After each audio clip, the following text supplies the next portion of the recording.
And so I don't ever worry about holding stuff close to the vest because my ideas aren't worth anything. It's the experience and execution of those ideas together that makes the experience worth paying for.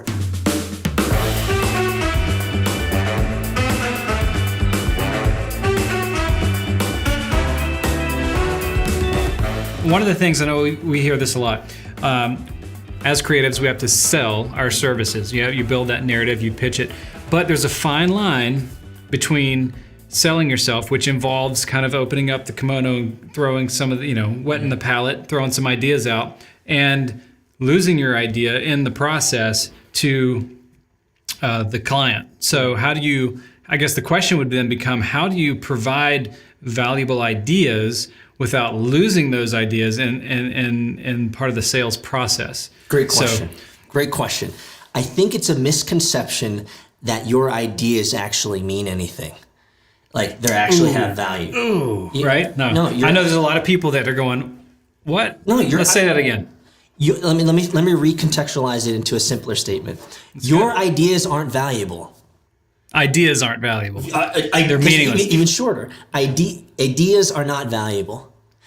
Execution on those ideas are valuable. Mm-hmm. And so I never worry about giving everything away. Actually, that's one of my secrets to my success. One of the secrets to my success with my clients is I give them more than they'd ever want, more than they'd ever need.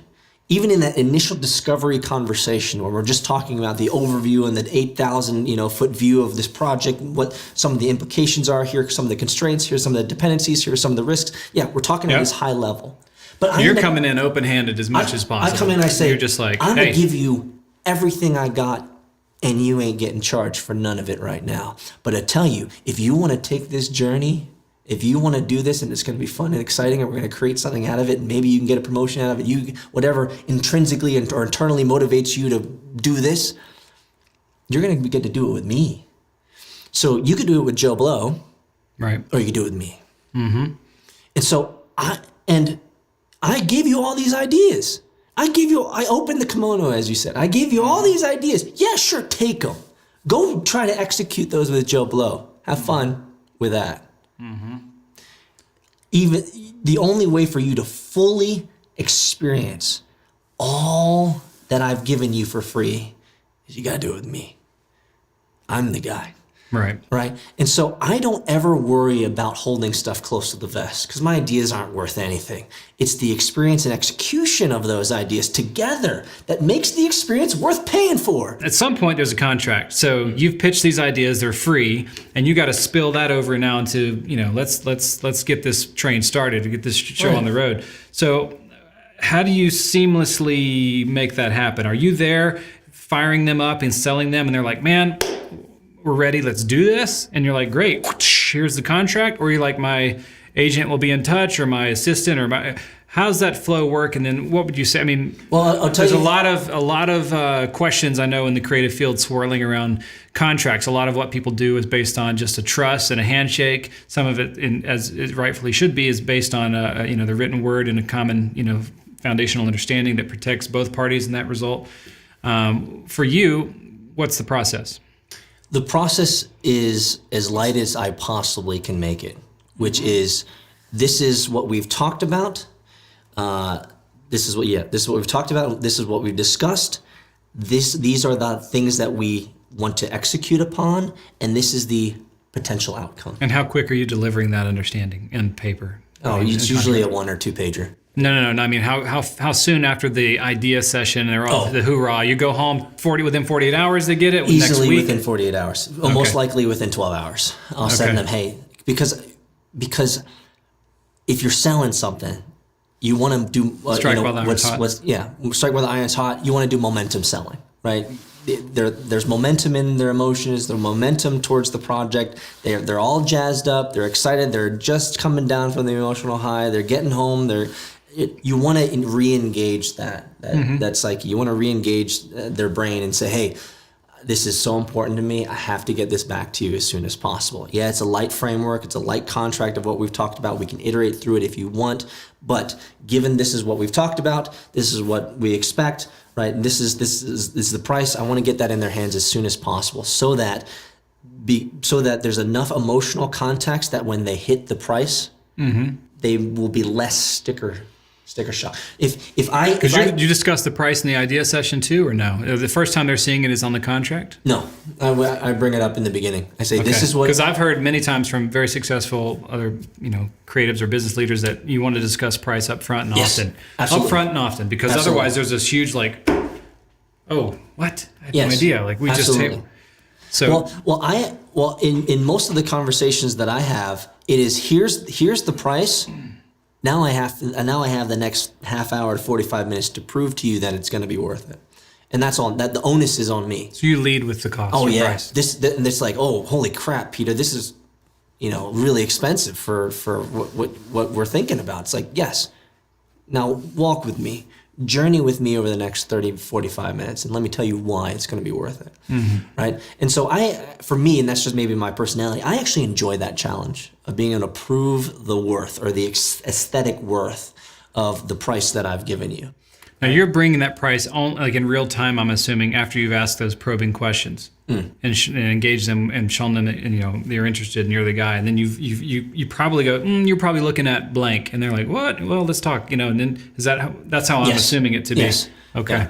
Yeah. You obviously you want to build some relationship with them, some rapport before you slap them with the price. Sure. And so there's part of that discovery that you have with them. But through that discovery, you say, hey, based on my experiences, based on what you're telling me, this is going to be what it's going to be about. And what that means is it's going to be a 5-day engagement or a 2-day engagement or 1-day boot camp or what have you. And this is going to be the price point. And if they reel back, and they're just shocked, then that gives me the next 30 minutes to prove that it's worth that price, or to be able to answer any questions or risks or issues that they might have with that.